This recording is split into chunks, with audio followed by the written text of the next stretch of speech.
Hi and welcome. I'm Steve Johnson, Chief Investment Officer at Forager Funds. I'm joined again by Gareth Brown. Gareth, we talked in our last video about the overall market reaction to this coronavirus outbreak and drew the conclusion that it probably wasn't unrealistic given what's happening out there in the world economy.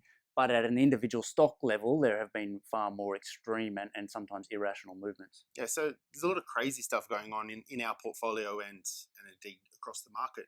We own shares in Yum China, which owns the KFC franchise in China. They have 30% of their stores closed. The other two-thirds are trading down 50% at the moment because there's no footfall coming through. And this has probably been the most resilient stock in our portfolio. It's directly exposed to the coronavirus. And then we have other things that are seemingly unrelated that have been selling off. Yep. We've been making a few changes as some of these relative movements happen. And also we've had a lot of news over the past couple of months. I've been updating theses. I've been using the opportunity for some things in my personal space like Babcock, where the results haven't been great. Yes, the share price is off, but everything else is off as well, to try and reduce some of that exposure, put it into some ideas that we like more. We've written about SkyWest in recent reports. Again, really good result. The share price is off a long way there. They own a regional airline in the US, so it's sold off a lot. And across the portfolio, I think some of that pointier exposure to this coronavirus, where the response has been very significant, is where we're more interested. What about in your neck of the woods? Well, it's probably a barbell strategy, to be honest, here, where we're trying to buy some things that are pointy and some things that are unexposed. I've been taking some profits on some of the things that have been relatively unaffected. A little bit of Motorpoint, we've sold a little bit of Blanco.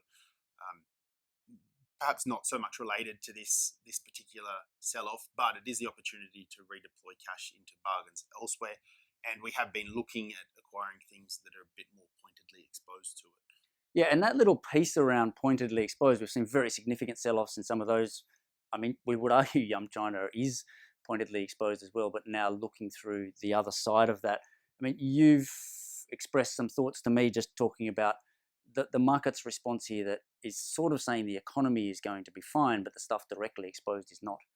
Yeah, I mean, I think we need to make the point here that we don't know the answer to this. We're not virologists. I'm not a particularly good statistician either, but there is likely to be, or there could be, a very heavy economic impact. The question is whether the market starts looking through that to the other side. And I think that's quite logical at some point. And I think we're sort of seeing it with the Chinese stocks already. And it's just interesting the rest of the world sort of catching up with that now. There's no reason why China should look through and the rest of the world doesn't. Yep. One thing I'm really wary of as well, we had a pretty good result out of Blanco during the month, and that share price is actually up despite all of this market sell-off. I do think you need to be really careful about selling the things that you can sell in an environment like this.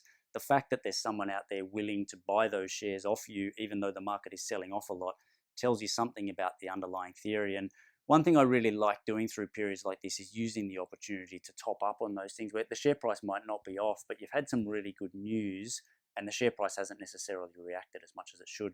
A couple of existing things in the portfolio where we've been doing that, and a couple of new ideas as well, stocks that we've liked, businesses that we've been very keen on where the share price is now off 20% and the results have been good. So you'll read about a few of those in the upcoming reports. Thanks for watching.